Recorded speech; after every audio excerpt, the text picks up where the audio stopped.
और ये जो 655 पेज का जो रिपोर्ट है, इसमें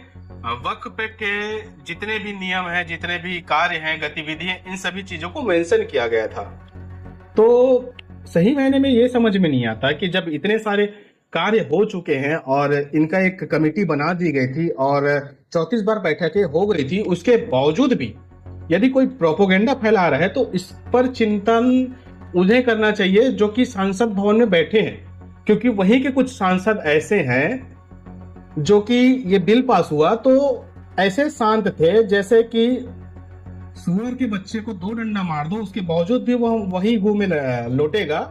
जहां वो भोजन करता है, या फिर मान सकते हैं वही गू में वो पड़े रहेगा जहां उसको भगाया जाता है, जहां से उसको भगाया जाता है। क्योंकि अभी आप देखे होंगे कि 2 युवा व्यक्ति हैं पूरे भारत देश में, एक है अखिलेश यादव जी और एक है तथाकथित राहुल गांधी, जो कि अपने आप को युवा मानते हैं। अब सही मायने में देखा जाए तो ये युवा कितने हैं मुझे तो नहीं पता, क्योंकि मैं कांग्रेस बीजेपी ये सब महिमा मंडन करने के लिए नहीं बैठा हूँ। तो अखिलेश जी को भी पता था कि ये सब बिल जो है सही मायने में पेश हो चुका है और ये सही है,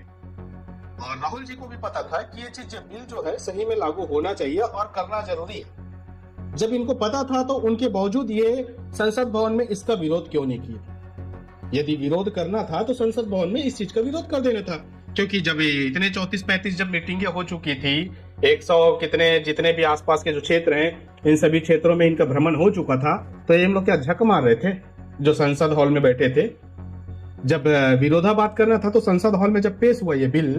तो ये विरोधाभास क्यों नहीं किए? इतने ही बड़े संसद या इतने बड़े अधिकारी हैं तो इनको तो संसद हॉल में हाय हाय या दुनिया भर का हो अल्लाह कर देना था ना,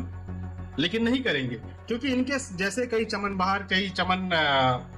व्यक्ति जो बैठे हुए हैं ना, इनको ऊपर ही ऊपर से पेला जाता है या बोला जाता है, बोल सकते हैं कि वो हवाबाजी करेंगे कि ये बिल फालतू में पेश किया गया, सरकार अपनी मनमानी से पेश किया गया। भाई सरकार यदि अपनी मनमानी से पेश करते तो संसद भवन में तुम्हारे संसद वहां क्या झक मार रहे थे? पहली चीज तो यही है। अब इसके बाद और भी काफी सारे विषय हैं जिस पर अपन चिंतन मनन और चर्चा करेंगे। क्या हो कि यदि संसद भवन में इतने सारे विषय होने के बावजूद भी यदि अभी तक अफवाहें फैल रही हैं, और आपको पता है कि लगभग कितने सारे संसद है, उसके बावजूद भी सुनने में आता है कि 200 कुछ संसद इसके विरोध में थे और 288 संसद इनके फेवर में थे, ऐसा सुनने में आता। अब सही मायने में क्या है, उनमें भी कितने हिंदू थे कितने मुस्लिम थे ये आपको भी पता है, और इसमें मैं चिपका भी दूंगा कि क्या सही और क्या गलत है।